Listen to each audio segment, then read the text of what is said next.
ቅዱስ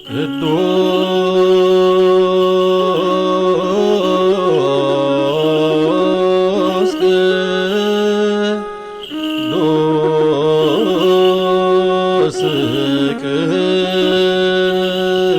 ቅዱስ እግዚአብሔር ጸባኦት አምላክነ Hello everyone, this program is brought to you by Mahibere Kidusan American English Broadcasting Center. My name is Zaina Tsahai Balcha, and today we have Qasis Abbaineh and we also have Diakon Ephraim. Thank you for joining us.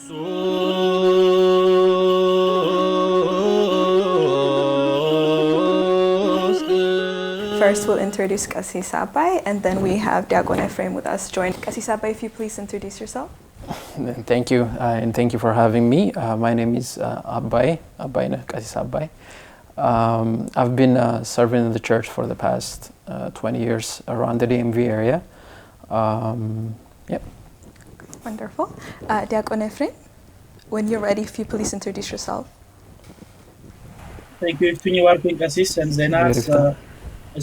It's nice being with you all today. My name is Ephraim Magenta, and I am currently serving here in Nashville, Tennessee, Debre Qaraniyo Medhaneyalem Church. Wonderful. So as you guys know, we're here to talk about something that's very important to all of us as an Ethiopian Orthodox Tewahedo followers. So we're going to dive into the first question. We read and hear about Christians being persecuted in the Bible, especially in the book of Acts. So for all of us and for those who don't know, what is persecution? And Qasis, if you don't mind to start that. I think even before answering this question, it's very important why we are very focused to discuss about this topic right at this moment. And many of our brothers and sisters know about it, but some people might not know. So the reason why we chose this topic and this discussion is because of the persecution that is happening in different areas of the world, especially in back home in Ethiopia. Because of the being followers of Christ and because of their Christianity, a lot of people are being persecuted in different ways. So that's the reason why we wanted to discuss about this topic. You can check in different definitions of persecution, but the way I would see persecution is whoever is following Christ would be challenged in different ways. And Christ himself talked about that and promised, not only talked, but promised in Matthew chapter 10 that as long as we will become follower of Christ, that there will be persecution, that will be thrown into jail, that will be scorned into councils. So persecution is basically mistreatment of somebody based on his or her own belief. That's how I would define, but there are different kind of persecutions that we see lately and in our generation. And the first one, and what I really wanted to focus is the systemic injustice and favoring different people that have a different faith than Christians, and that has been happening for a while, especially in our country. Right now, at this moment, it's very loud and being seen of a physical persecution, being killed, being murdered, and burned in the church. But even before that, there is a persecution of systemic injustice just because you are a Christian. And I've personally witnessed and also know about personal struggles, especially people that are in colleges, in schools, in public schools, that they could not even wear a necklace that represents their faith. They cannot be able to have celebrating their ceremonies in like the commemoration of the saints or the feast of Easter and all of the ceremonies. So in this sense, there's a systemic discrimination that has been going on, but now lately it become very evident of burning down the churches and killing brothers and sisters just because of their faith. So that's how I would define persecution. Very well. How about you, Diakon Ephraim? Yeah, Garot Yasamal and Qasis, I agree. And one thing about persecution is our Lord Jesus Christ had told us about when it comes to persecution specifically to Christians and those that follow Christ. He foretold us that in Matthew chapter 10 that be aware, you will be prosecuted by my name. You will be hated because you believe in me. So that was foretold to the apostles, and ever since the times of the apostles, and as we also hear and read in Acts, in the book of Acts, which is the first hagiology of the New Testament, we find that prosecution has been part of the growth of Christianity. In fact, when we say that, a lot of times prosecution for other, like whether it is for political reasons or wars, prosecution is a word that persecution is a word that actually became negative to a country or to a political movement. Where if there's a prosecution, that means that whatever that is persecuted means it will be their end of time. But for Christianity, it was the opposite. It actually became the seed and slogan of the church, the growth of the church, the strength of the church. And this is why the history writer Saint Tertullian or Tertullus said, you could kill us, slaughter us, give us to the lion dens, and while thousands are cheering for our death, you could burn us alive, but know that the seed or the blood of the martyrs is the seed of the church. So basically, actually, church historians would tell us that that became the slogan, especially in the era of the martyrs. The blood of the martyrs is the seed of the church actually became the slogan for Christians, where they gave their lives to Christ happily with joy. But with that said, it doesn't mean that they did not, of course, defend the church or protect their children, protect the church. They did that throughout history. This is why they went into all caves. We hear about the catacombs and all parts of the first during the era of during the era of the martyrs. The church's growth and ministry was done through caves and catacombs that the Christians built in order to protect their children. So in that sense, we're also, even though martyrdom has become a strength for us, for Christians to actually get up and work and persevere in strength and have the power, the zeal of the Holy Spirit to continue, we also have to adhere to those newcomers and the children that are growing in the faith, and for their protection and for the protection and growth of the church, they also have shielded and defended the church by doing just that. And this is why, again, Matthew chapter 10, the way it begins, it's really interesting that when Christ said, "I will send you out as sheep in the midst of wolves, but so be wise as serpents and harmless as doves."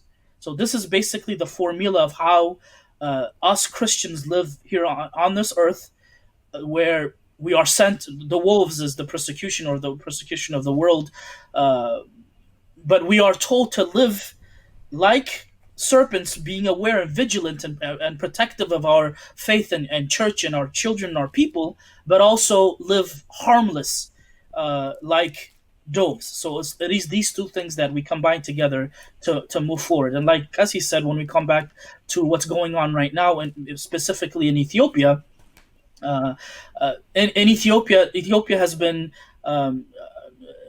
unique in a way when it comes to religious tolerance. We all know, not only Ethiopians speak that of this, but historians in the world know that one thing that makes Ethiopia unique is the way that Ethiopians in Ethiopian history, religious tolerance and harmony of living together regardless of different religions has been part of Ethiopian's culture, has been its identity. All three major Abrahamic religion, the Judaism, Christianity, and Muslim, had lived for thousands of years together with tolerance and love. So for us to even discuss about persecutions or indifference with religion or conflicts between religion is something that is new for Ethiopians. And this doesn't mean that there hasn't been martyrs in Ethiopia and times that extremists have attacked the church. There has been parts of history that we have passed, but compared to other countries, compared to, for example, the Middle East, where most of the Christian held or Christian majority had been persecuted by extremists, that has not really reflected so much in Ethiopian history until recently. But now, what we have been noticing, like Assis had said, it first started out with not letting people wear their crosses or their Christian symbols in areas of school and work. Started out by just rhetorics, but now we're actually, for the past, especially 3 years, and not only in 3 years, but every time a government changes and every government transition, we're seeing that the church is being attacked. The political fight is something different, but all of a sudden, every part of power comes to attack the Ethiopian Orthodox Tewahedo Church, which is why we're having this conversation of why this is happening. So this is something new in Ethiopia, in Ethiopian history, but something that is part of the Christian identity as a whole, when we say the church of the world, the militant church here on earth. Persecution is part of our life. It's been the seed of the church. The blood of the martyrs is a seed. We actually grow more, which it actually gives as hurt and painful as we are, living at a time that brothers and sisters, the priests, are giving their lives to Christ, and being able to witness that as a Christian, for speaking for myself as a deacon, that strengthens me. That's what Tertullian means when he says it is the seed of the church. It allows flourish, and it allows people Christians to strengthen their faith. If they've been living loosely, it strengthens them to actually become a better Christian. So it helps the church grow, let alone help it being persecuted and being lost. So this is the way I see it. Very good. I think you both touched up a good point. And as you both depicted, especially Gassis, I remember at the times where we lost our brothers in the Libyan shore. And I remember, I grew up back home in Ethiopia until I was 12 years old. And I grew up in a place of harmony. There were Muslim neighbors, family members, in fact. There was actually a moment when I lived in Dese that a church burned down, and it was the Muslim that gathered the money to build the church. So it's very heartbreaking and was scary actually to first witness what happened in the Libyan shore. But I remember coming together and having these conversations, and actually you, Assis, taught us how persecution and martyrdom is to be expected in Christianity, and obviously they're a different form of it, but it strengthened us. And actually, if you remember in that persecution, on the beginning of the video, they said, "This is to the nation of the cross." And even though that is something that should have hurt us, we embraced it, and we came up with a song and a mazmur, which was, "This is the nation of the cross." So it's a beautiful thing. I mean, obviously it hurts. We don't want to lose any of our brothers and sisters, but as a Christian, it is the price that needs to be paid when Christ says, "Follow me until death." So the second question is, lately more than ever, we hear that persecution of Ethiopian Orthodox Tewahedo believers. So what is this persecution what are these Orthodox Tewahedo Christians facing back home? And what type of persecutions are we talking about? Because as you mentioned, there is some type of persecution I myself can face living in America, such as somebody telling me I can now wear, basically my kid on my neck, or it can be saying that I have to work on Sundays mornings regardless of any other shifts I work. So those can be a form of persecution, as you mentioned, Gassis. But what are the exact type of persecutions that are taking back home, if you guys don't mind mentioning those? Gassis, if you could start.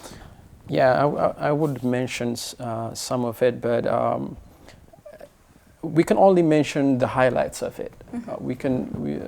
Because as we hear, it's more deeper than we could just name it like 1, 2, 3 of this in general. But as I mentioned earlier, we can classify it in a different way. The first one that is right now, this recent moments, is the burning down the church and actually physically hurting and taking lives of the Christians just because they believe in Christianity.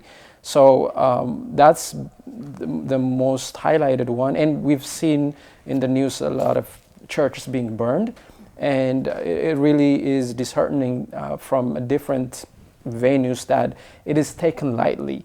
The reason why I'm saying that is, like as you mentioned, when we hear about the Libyan shore martyrs, or even before that, when we hear about what happened in the region, that when the church was burned or priests were killed, there was a very, high, zealous emotion that we could see in a lot of people, and what we should do, and how that galvanized everyone to do, to help out, or even to be aware of what's happening.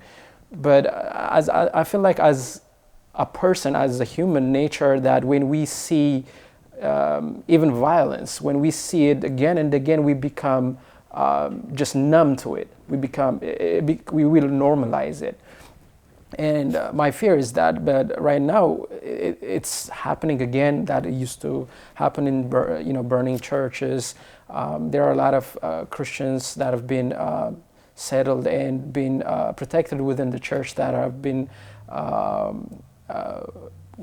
being warned, so that if they come out, they're going to be killed, just again because they are Christians. So those are the main things. But what I want to mention, and I think Diakon Ephraim would elaborate on that, but from my end, what I wanted to focus is also the media misinterpretation of Christianity in general.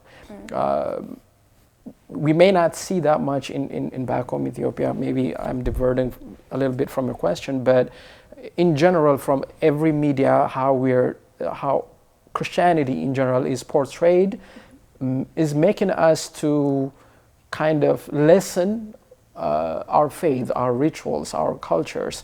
And we can see a lot in a lot of movies that how the priests are depicted to become more funnier, or more funnier in the sense that it doesn't make sense what they're saying, or it's not logical. They are too backward, and all of those things. So I truly believe that's also a persecution in our area, in our generation. It may not be physically hurting people, but it's changing our mindset of how we perceive of Christianity in general.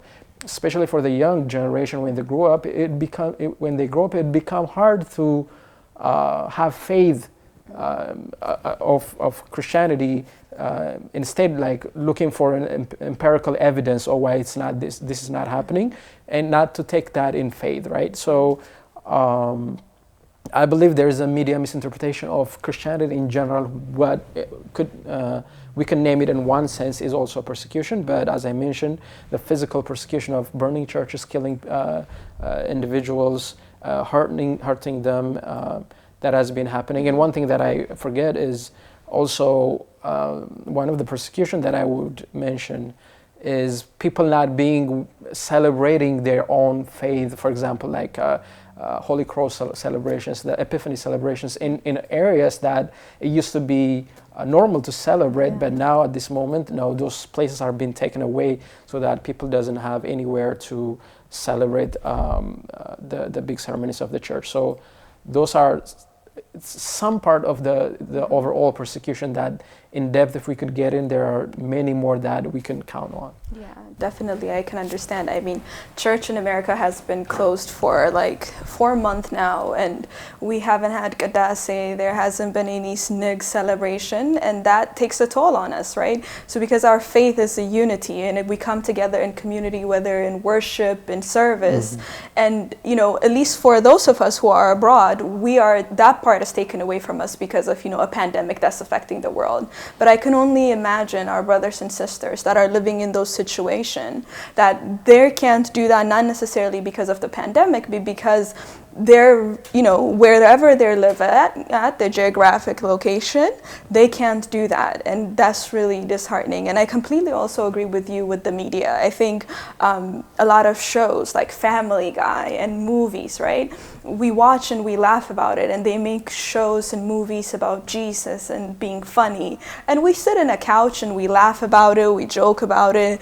even people who serve in the church. And I think if we really look at it, like, you know what I mean? For instance, if I had a father, and if somebody jokes about my father, nobody is allowed to joke about my father or my mother, right? But when it comes to our church, but when it comes to Mahibere, or when it comes to Jesus Christ, is okay, we'll let it slide. And I think you're absolutely right that we have to take accountability to be defenders of the faith, like the martyrs, and, head on the persecution that is awaiting for us. So very well said. Diakon Ephraim, referring back to you.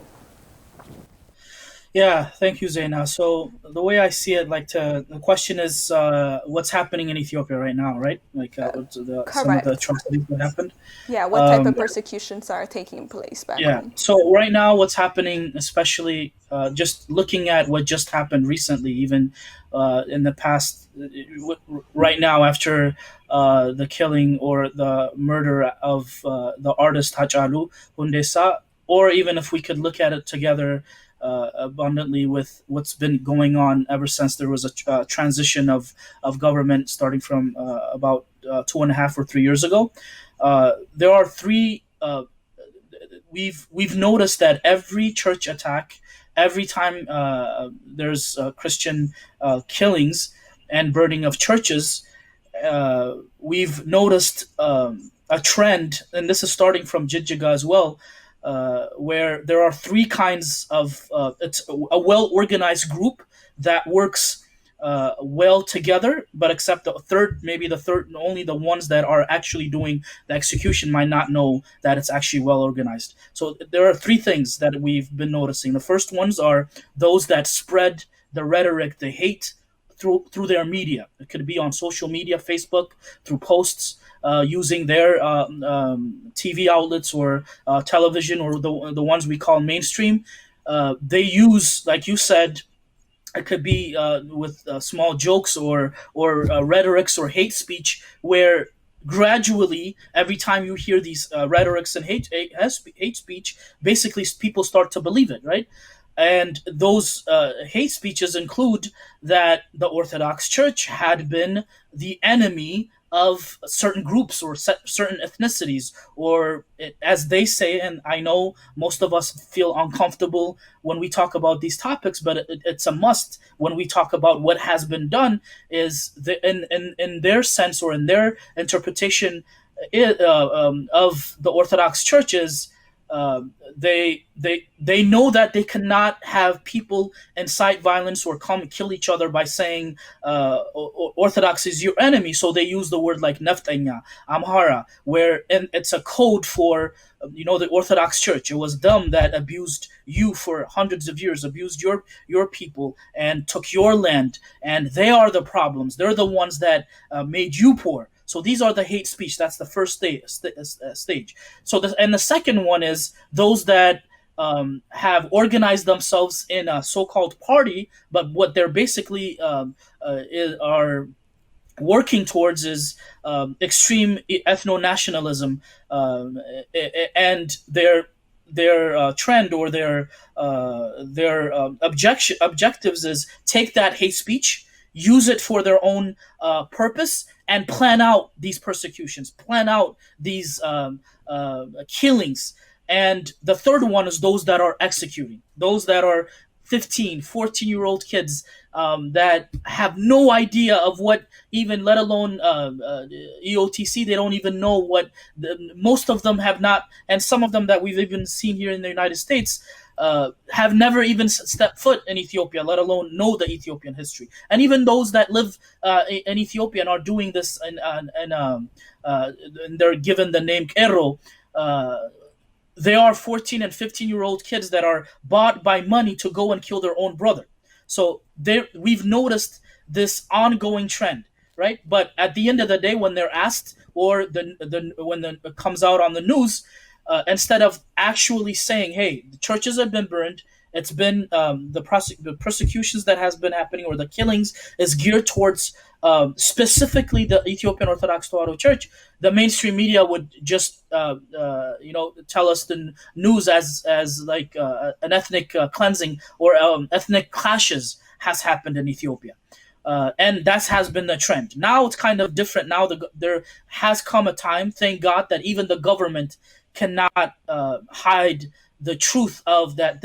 What's happening is an attack on the church every single time there's a political bickering or political differences, or every time a political chaos happens or an assassin happens, it's the church that's being persecuted, right? So that's what we've been seeing. And another thing, especially specifically in Shashamene, the gruesome stories that are coming, just like Asis had said, we can only highlight of what happened. We cannot go through everything that has happened, because first of all, we don't have the time, and two, these are very gruesome stories that and it's not that we're ignoring it, of course, but for just this hour we cannot finish going through what has happened. But one of the things that the way they did it is they had some of the killings that happened in Shashamane, actually basically most of them, they had a list of which business centers are specifically. We understand there are some Protestant brothers and sisters that have also been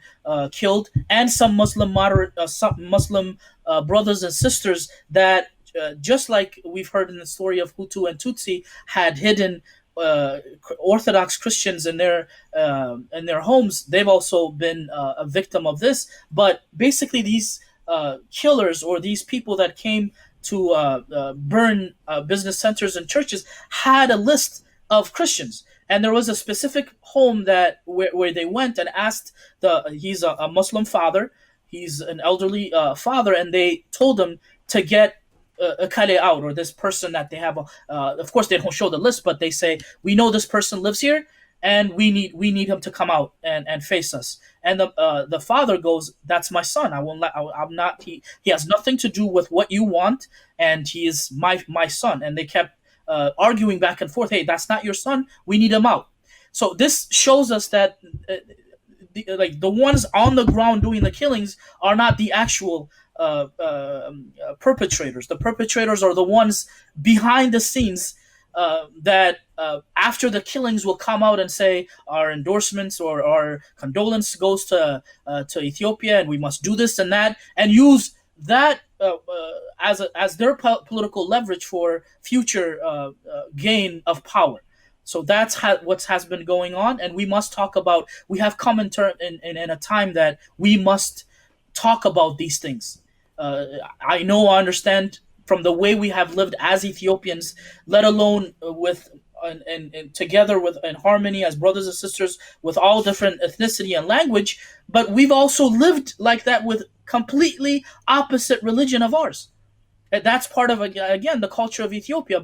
And this is why it's kind of uncomfortable for us to talk about these words and these things as they are. But it has come a time that we have to, in order to defend the church, in order to understand the issue and move forward, we have to talk about these things. And these conversations is not only with the Orthodox world, but it's with our loving Muslim brothers and sisters and fathers and mothers as well. One thing I want to include on this is Biswahawuna Henok, the Archbishop of Shashamene and its surroundings, Arsi and its surroundings. They've also almost became the victim, right?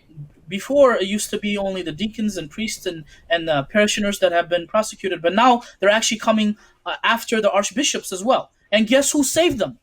It was the Muslim fathers and mothers, the neighborhood around the archdiocese, the home of His Grace Abuna Henok, that calmed down those little kids, so-called Kero, that were coming to, try to harm our father. It was the Muslim brothers and sisters of Ethiopia that stopped that to happen. Imagine if an archbishop had have died.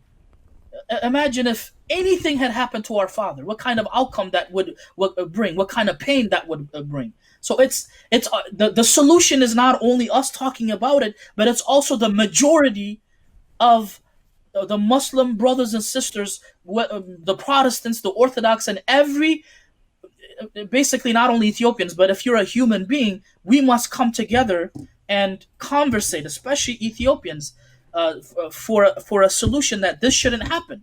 Someone in the 21st century should not die because of what kind of language they speak of, or because of what they believe in, or because of their faith. So this is something that we have to also remember about what happened to our father. It was actually the Muslim brothers and sisters of Ethiopia, the elders, the fathers, that calmed those brothers that were coming with hate to go against our father. So these are the things that has been happening, Zaina. Very good. And I think that, this is such, like you said, a very difficult topic for any of us to talk about. And one is because, it's completely new to us, especially for the younger generation. We have heard our mom and dads and telling us how peaceful our country is and how everyone lived in harmony. And not only did we hear that, we actually saw it back home and even here.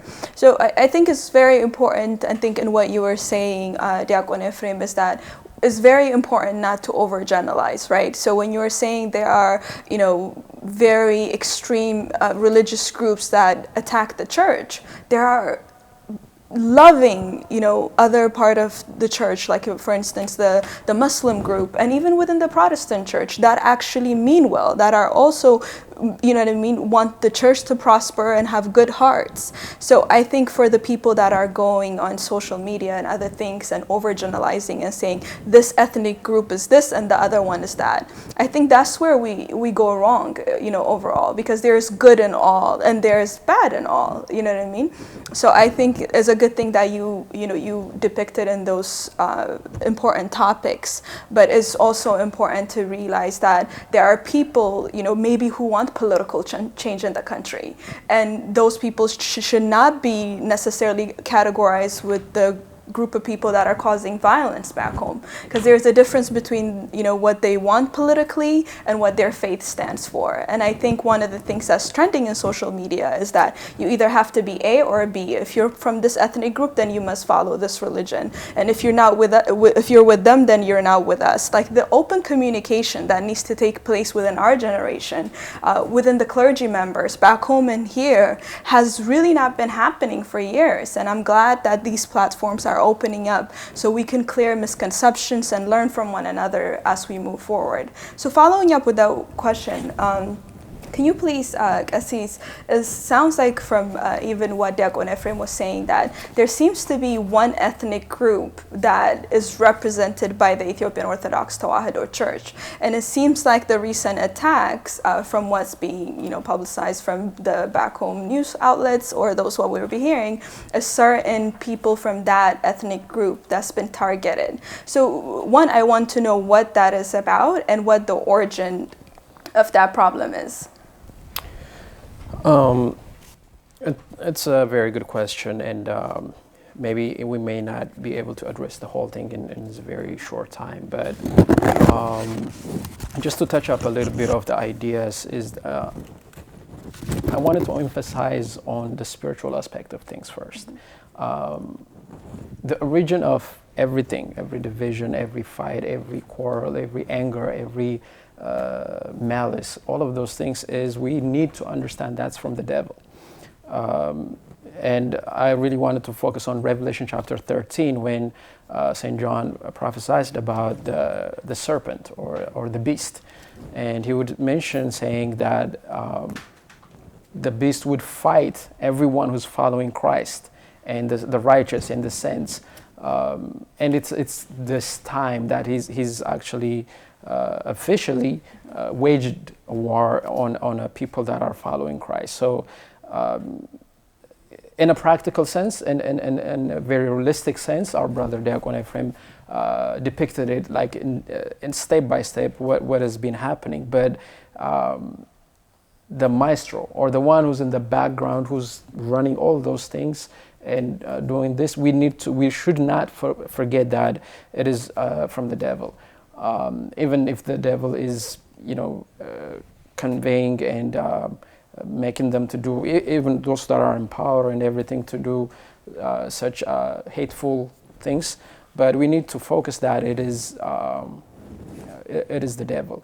The reason why I'm saying that is earlier you mentioned a very good point that yes, it's really disheartening. It's really it should, as a human being, it should make us angry of what is happening to our brothers and sisters in faith. But at the same time, earlier with the first question, when we addressed it, we mentioned that as the promise that came from Christ, being that when we are following Him, is to be persecuted. And also in the Gospel of John, he mentioned that imagine what they would do to you if they crucified me, right? If they crucified me, what would they do to you? So it could be more than that, right? So when Christ was crucified on the cross, what was his perception? What was his attitude towards the people that are persecuting him? As in general, as an institute, I believe that there has to be things to be done.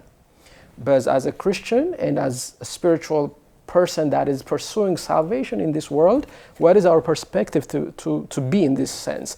Yes, definitely we need to help our brothers and sisters that have been hurt, that needs help. But at the same time, what is our perception of the people that are bringing us this, hatred towards us or pain towards us? So Christ, forgive them while he was on the cross, and Saint Stephen forgive them when he was being stoned. So it may be hard because when I'm I'm not in their shoes.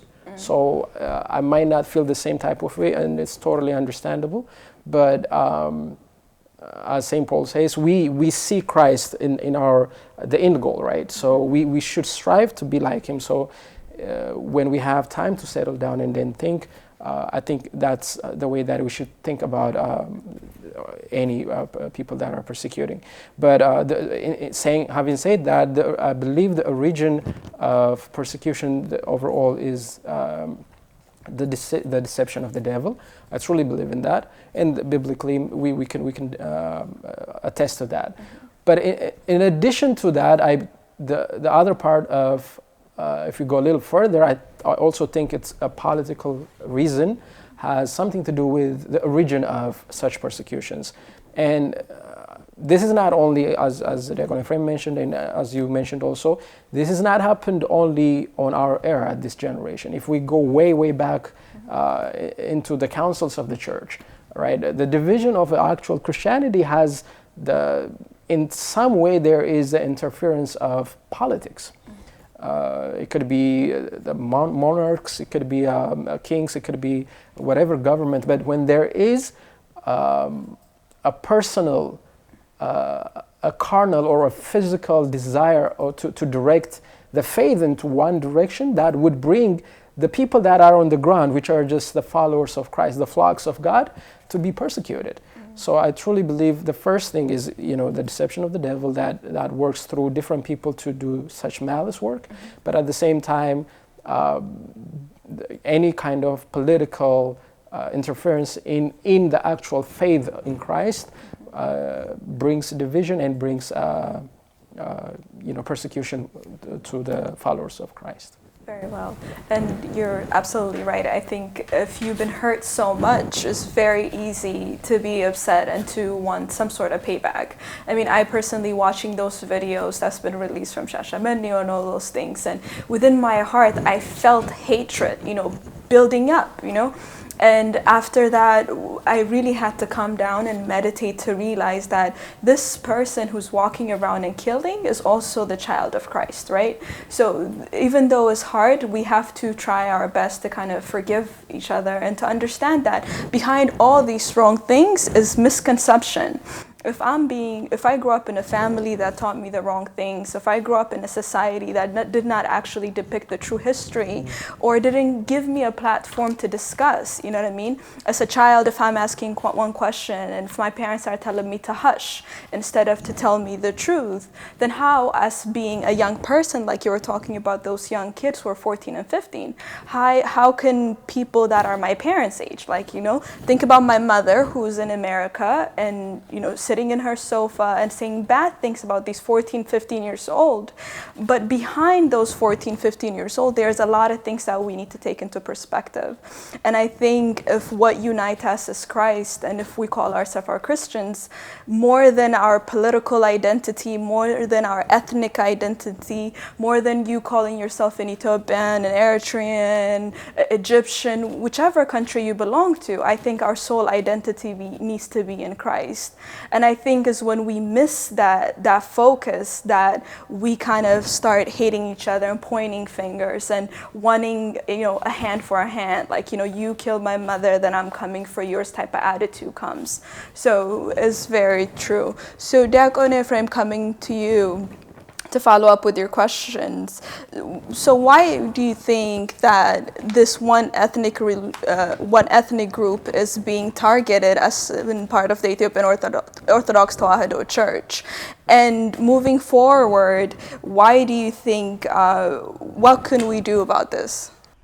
Yeah, thank you, Zaina. That's a very, very important question, and a good question, because what's happening right now in Ethiopia, a lot of times we kind of mention Syria as an example and Rwanda as an example, but and may God keep protecting our people, and may God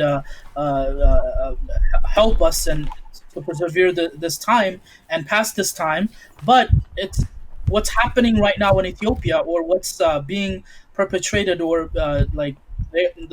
those that are against the church, or those that are against the nation or the country of Ethiopia are getting ready for us is very, very dangerous, and very hard to even for the people, for us to understand, right?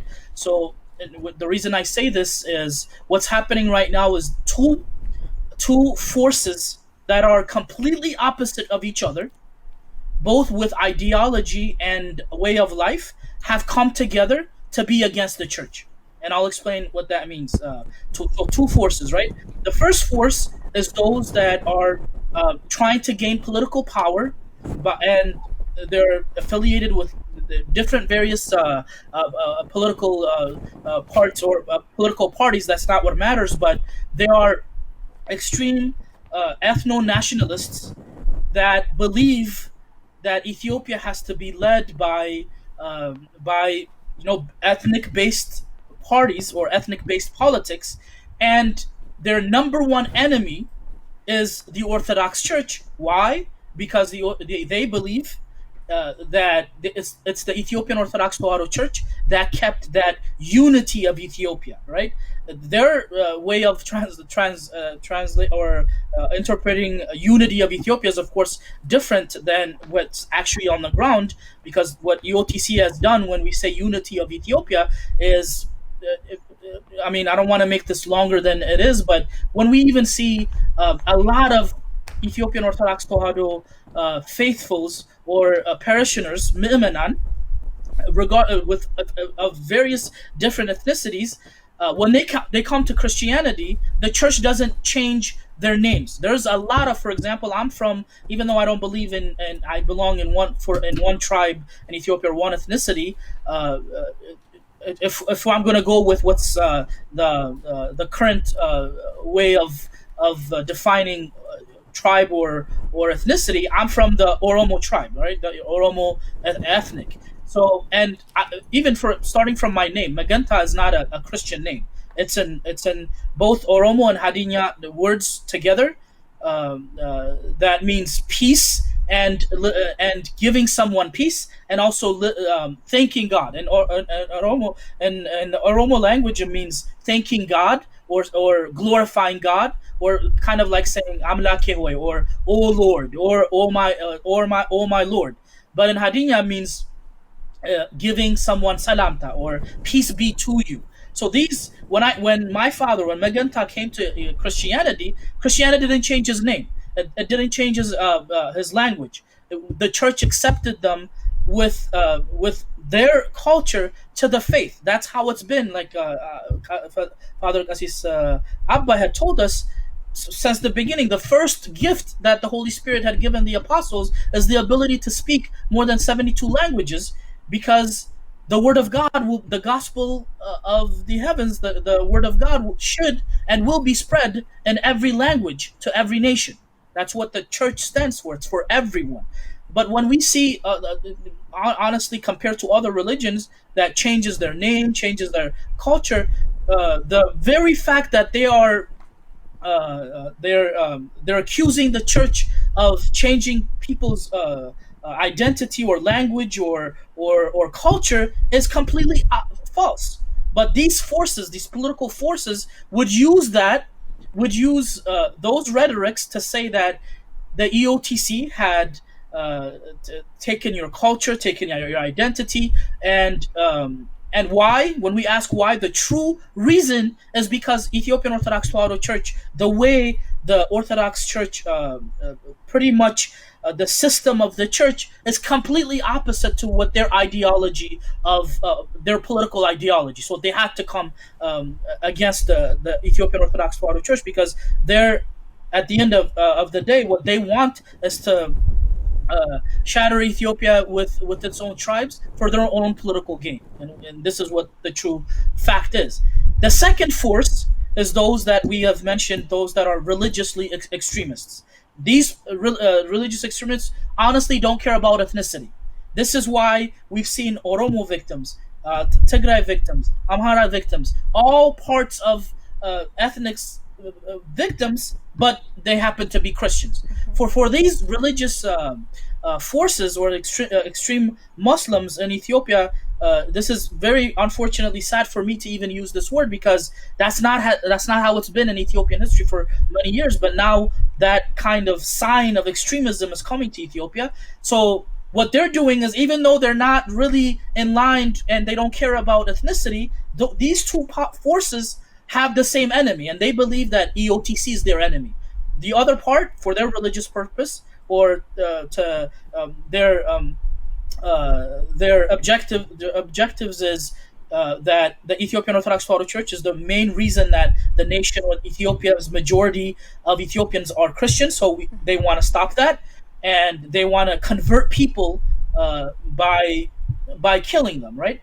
And this force is using it for their ethnicity, ethno-ethnicity, extreme ideology to gain power, political power. So these two forces have come together. So the question is, right now, like Zena had said, what should we do? Is we need to understand the facts, right? When we say kero means youth. And by the way, even though, for example, if we look at Boko Haram or Taliban or Al Qaeda, all these names are, if I'm not mistaken, even Taliban means student. It's a word driven for youth or students, right? These are all political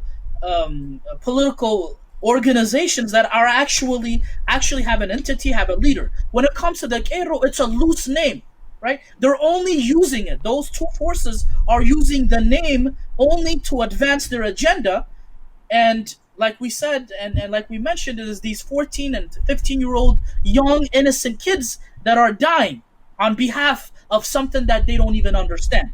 So what we must understand that first, even both looking at it spiritually, like Assis had taught us, and also on the ground, when we look at it politically, what does it mean to be Kero? Kero is a youth. It's not even an organization. There's no one that claims, just like the other names that I called organizations, there is no such thing as an Kero politics.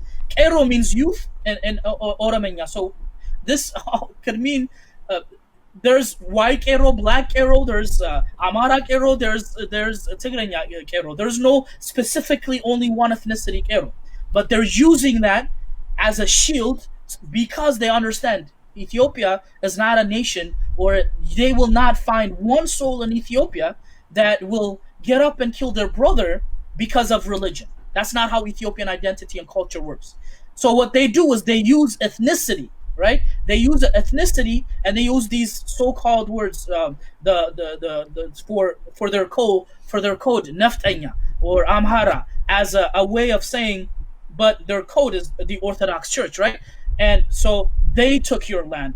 They are the reasons that your parents have died, or you are poor and you're not having education, or you are going hungry, and it's them. So they're using the tactic of Rwanda and what we've seen in other genocide histories before that, but they're shielding it based on ethnicity. But their main objective at the end is to attack the Orthodox Church.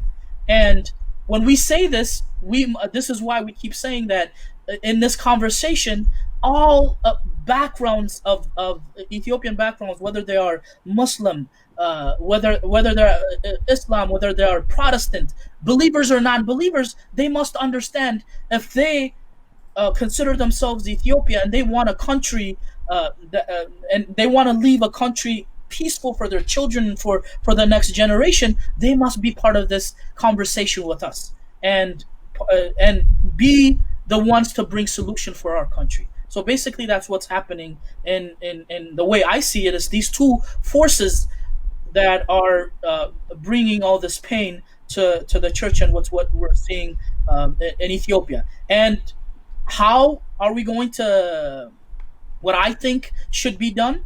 Maybe this is something that might seem impossible, or this is my opinion.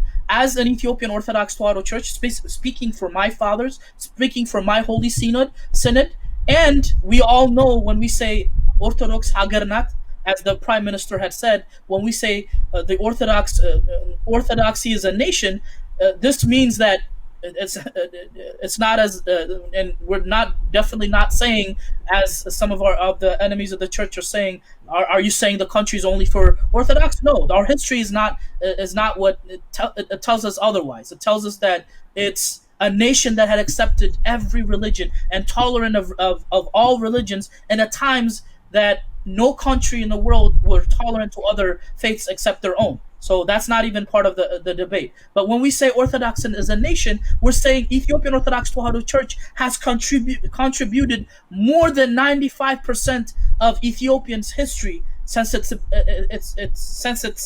inception.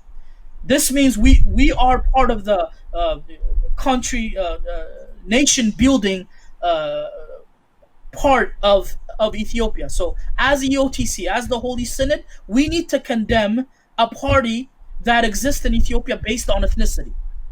Ethnicity-based politics is pretty much destroying us. It's destroying the church. Politics is about having thoughts, right? Having how do we like when we say hasab mamtat, or being able to say it's basically, politics is a political scientific lens of how we see and view the world, and about promising its citizens a better tomorrow, right? That's not what ethnic based politics is. Ethnic based politics, we've seen it, is nothing but bloodshed in Ethiopia. So as Ethiopian Orthodox Tewahedo Church, we must stand and say to our people and everyone that listens that our political spectrum has to change.